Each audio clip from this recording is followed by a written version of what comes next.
নিতাই গৌর হরি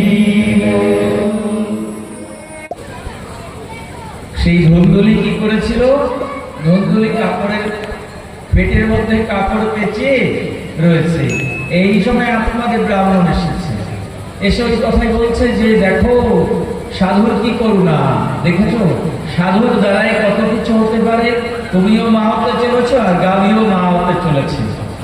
এইবার ধুন্দুলির মধ্যে তো সন্দেহ রয়েছে যে স্বামী আমাকে এই কথা বলছে, আসলে তো তা না, আমার তো গর্ব না, আমি কিছু কাপড় পেঁচে রেখেছি স্বামীকে দেখানোর জন্য, যাতে স্বামী আমাকে গালি না দেয়, রাগ না করে। এবার যখন চলে গেছে ব্রাহ্মণ, যখন চলে গেলেন ধুন্দুলি ওর বোনকে বলছে, তোর তো 6টা ছেলে রয়েছে, কথা নেই, তোর গর্ভে যে ছেলেটা রয়েছে, তোর গর্ভে যে অবস্থা, এইবার স্বামী তো ঘরে নেই, তোর ছেলে হলে তোর ছেলেটা আমাকে দে, তোর ছেলেটা আমাকে দে, আমি মানুষ করি। তোর তো 6টা রয়েছে, আমি তো তোর বোন, আমি তো তোর বড়। বললেন তার প্রতিদানে তুমি আমাকে কি দেবে? বললেন তুই যা চাবি তাই দেবে, মণিভক্ত যা চাইবি তোকে আমি তাই দান করবো। এবার আপনাদের ব্রাহ্মণ তো ঘরে নেই মহারাজ। এই সময় গাভীও প্রসাব করেছে। যখন গাভী প্রসাব করলেন, গাভীর গর্ভ থেকে মানুষের একটা কায়া, একদম মানুষের মতো জন্ম নিয়েছে, কিন্তু কান দুটো গরুর কান, গরুর কান হয়েছে। এবং যখন গরুর কান হয়েছে আর বোনের কাছ থেকে একটা ছেলে নিয়েছে, এইবার 2টো সন্তান হয়েছে। আপনাদের ব্রাহ্মণ যখন ঘরে এলেন বললেন ভালোই হলো, দেখো 2টাই আমাদের ছেলে, কিন্তু এই ছেলেটার নাম কি রাখবো, এর নাম কি রাখবো? বোনের কাছ থেকে ধুন্দুলি ছলনা করে যে ছেলেটা নিয়েছে ওর নাম রাখলেন, ওর নাম রাখতে চাইছে যে আমার নামের সঙ্গে মিলিয়ে রাখবো। আপনাদের ব্রাহ্মণ বলছে এই কথা না, নামকরণ ভালো করতে হয়, নাম যদি ভালো রাখা হয় নামের গুণে কর্ম ভালো হয়, নামটা আমাকে রাখতে দেও। বললেন না, ওর নাম ধুন্দুলি, আমার নাম ধুন্দুলি, আর ওর নাম রাখবো ধুন্ধুকারী, ধুন্ধুকারী নাম রাখলেন। এইবার আপনাদের ব্রাহ্মণ বললে তাহলে তুমি যখন একজনের নাম দেখেছো আমাকে একটা রাখতে দাও। বললেন ঠিক আছে, তুমি তাহলে এই গাভীর পেটের থেকে যে বাচ্চাটা হয়েছে এর নাম রাখো। তাই তার নাম রাখলেন গোকর্ণ। এই গোকর্ণ সাধনার পরে উনি টাইটেল পেলেন গোকর্ণজি মহারাজ, পরে গিয়ে এই টাইটেলটা পাবেন, তাই না?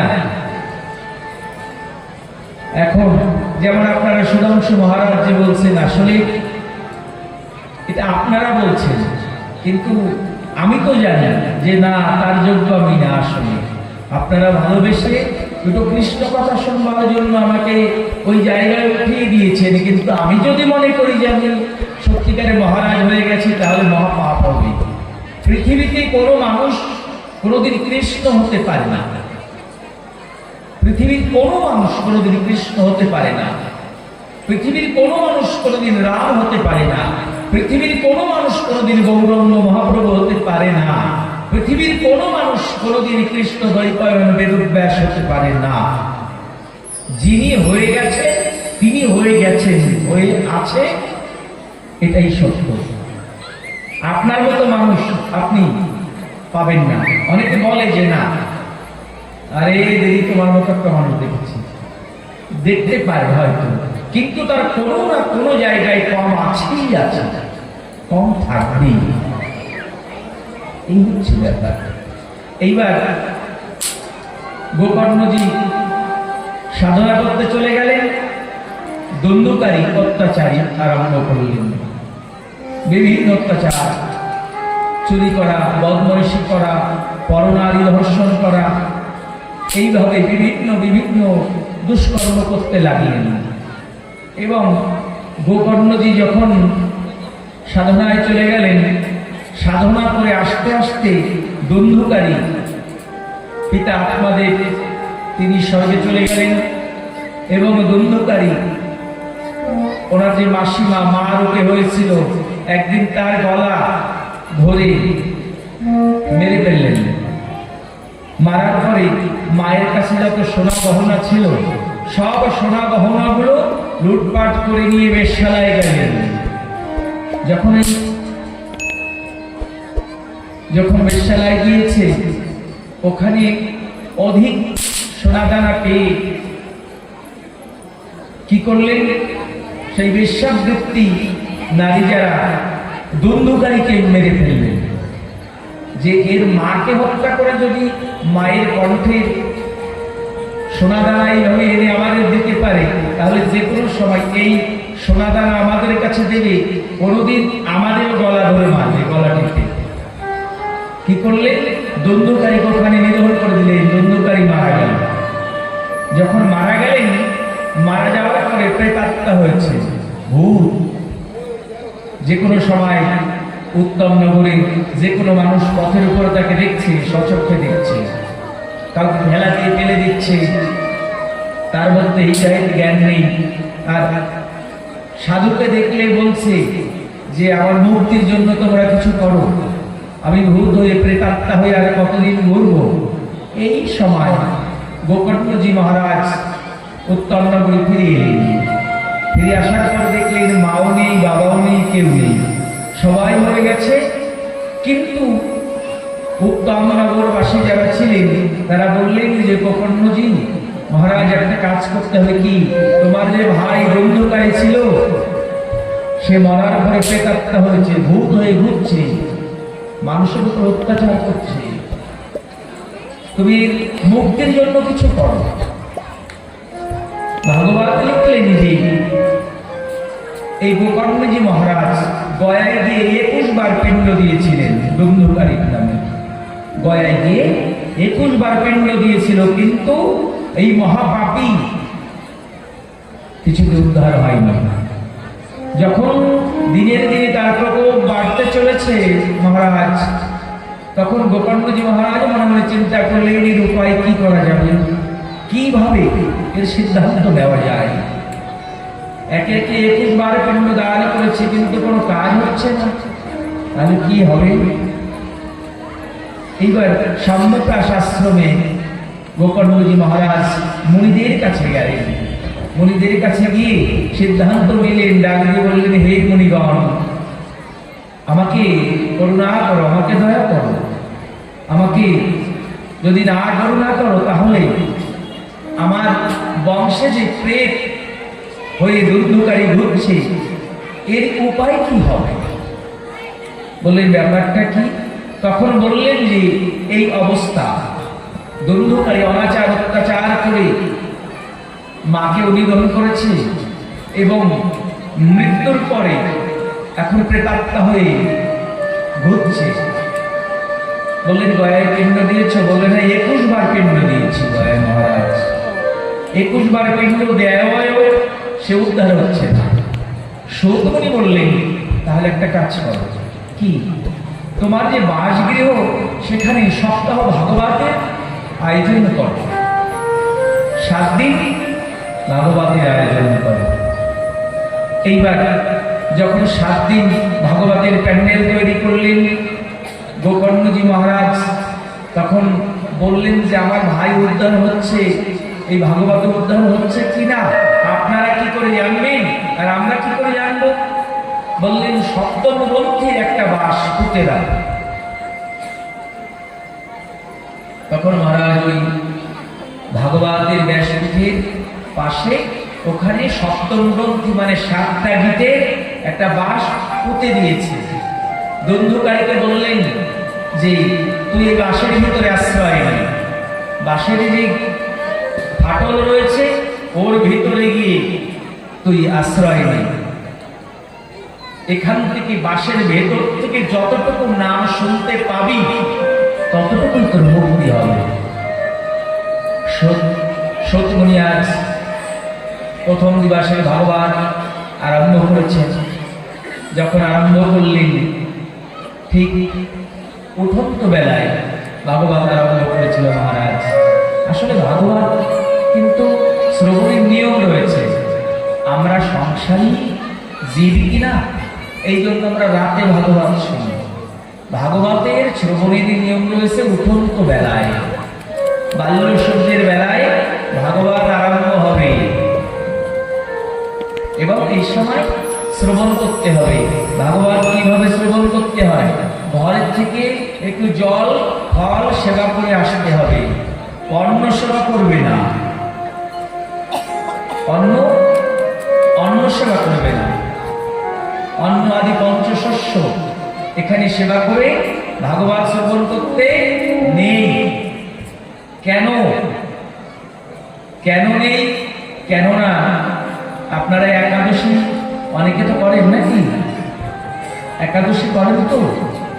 যত জরাবেধি এরা মাত্র ওই একাদশীর দিন পঞ্চশস্যের ভিতরে গিয়ে প্রবেশ করে। যখন ভগবান সবাইকে জায়গা দিয়ে দিলেন, জরাবেধি গিয়ে বললেন যে ঠাকুর কথা নেও, সবাইকে জায়গা দিয়েছ, আমাকেও জায়গা দাও।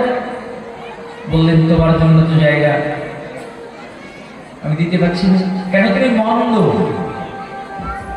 তুমি যার উপরে আশ্রয় নেবে তার কৃষ্ণ নাম হরিনাম করার মতো উপায় থাকবে না। দেখবেন যাদের কোমরে ব্যথা, হাঁটুতে ব্যথা, মহারাজ সেই কিন্তু নাম শুনছে কিন্তু টানাটানি করছে, পাচ্ছি না, পাওয়া একবার লম্বা করে দিচ্ছে মহারাজ, আবার টেনে নিচ্ছে, রাধে হরে কৃষ্ণ বলছি। কেন? কেননা জরাবেদিতে ধরে নিয়েছে মহারাজ, এই জরাবেদিতে দেহটা ধরে নিয়েছে। এই ধরে কোথা থেকে? এই যে ব্যাধিগুলো ভুগতে থাকে, তাই ভগবানের কাছে গিয়ে, নারায়ণের কাছে গিয়ে বলেছিল আমাকে জায়গা দাও, আমাকে একটু বিশ্রাম দাও। আমি কত সময় এই শূন্য ঘরে থাকবো? সবাইকে একটা স্থায়ী জায়গা দিয়েছো, বসবার মতো জায়গা দিয়েছো, একটা আসন দিয়েছো, সবাই জম্মুদ্বীপে পূজা পাচ্ছে, আমি পূজা চাই না, অন্তত আমার বসার জায়গা তো দাও। ভগবান গিয়েছিলেন কোথায়? ভগবান কি যেন মনের মধ্যে হলো, একদিন জমালায় গিয়েছে। জমালায় গিয়ে ৮৪টা নরকুণ্ড, নরকুণ্ডের ভিতরে কান্নার জন্য শ্রবণ করছে, কান্না করছে। ধর্মরাজের কাছে জিজ্ঞাসা করলেন কান্না করে কে? বললেন মহাপাপী টাপি যারা, তারা কান্না করছে। বললেন আশীর্বাদ জনি ভেদ করার পরে দুর্লভ মানব জন্ম পেয়েও পাপ হয়? হ্যাঁ পাপ হয়। পাপ কর্ম করছে, পাপের ফল এই যে ভোগ করছে, তাই সেই কান্না ধ্বনি শুনছে। ভগবান বললেন আমার ভক্ত যাতে কষ্ট না পায় তাই আমি একটা কাজ করবো মহারাজ। বলতে বলতে ভগবান একাদশী রূপ ধারণ করলেন। ধর্মরাজ জিজ্ঞাসা করলেন যে কি ব্যাপার ঠাকুর, এই মূর্তিটা কি মূর্তি? বললেন এটা একাদশী মূর্তি। এই মূর্তি কি হবে?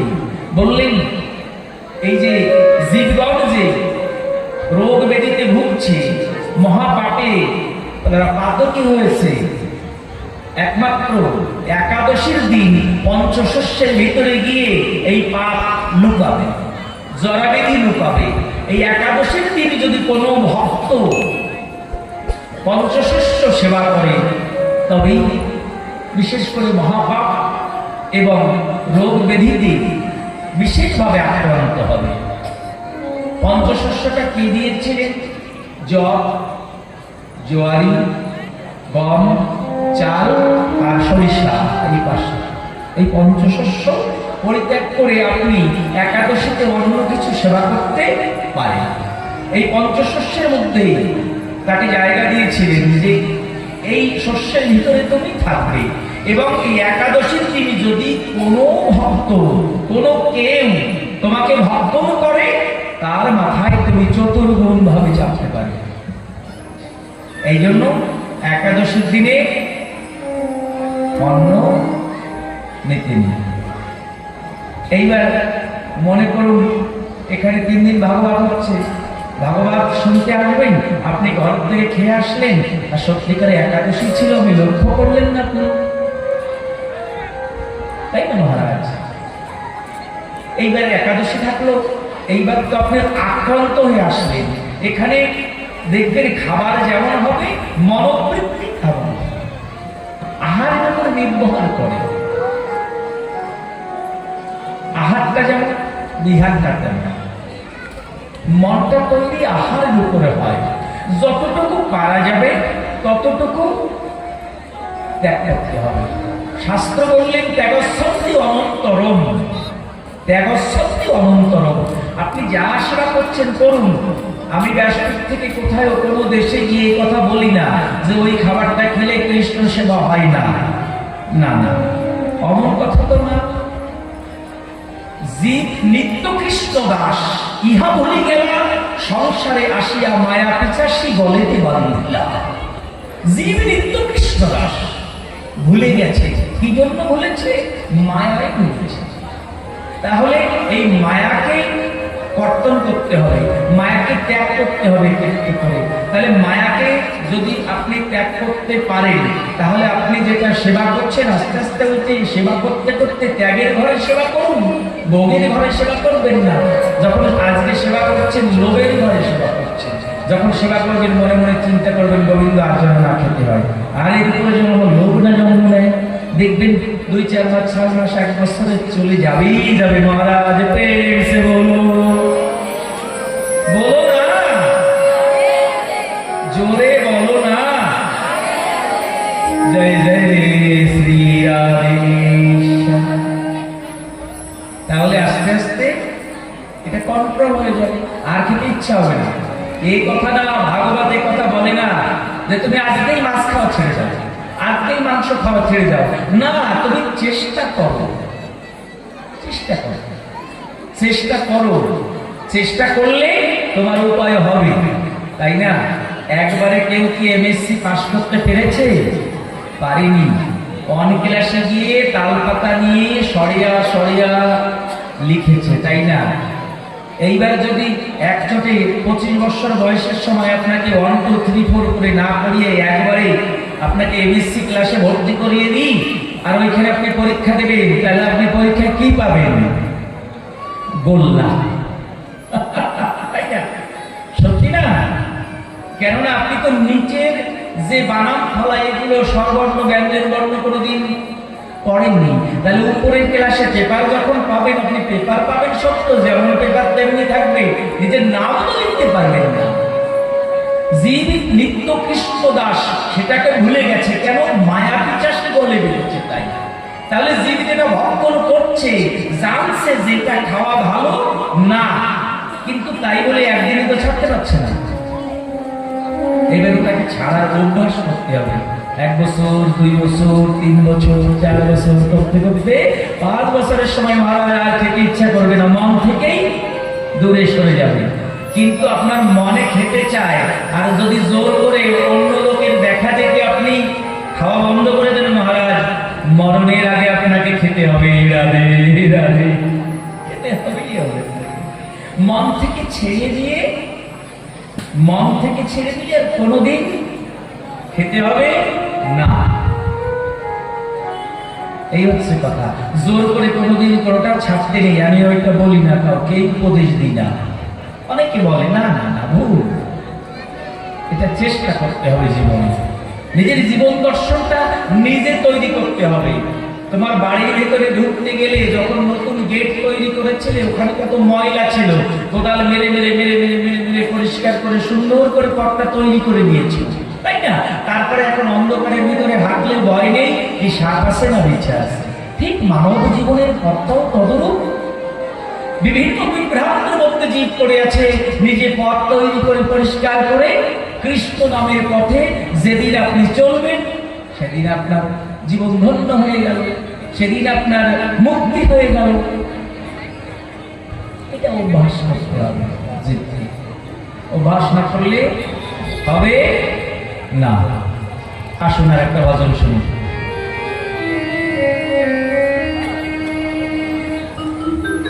গত রাত্রে তো সারা রাত্রে আপনারা জেগেছেন, তাই না? কৃষ্ণ নাম হয়েছিল, একটু মাঝে মাঝে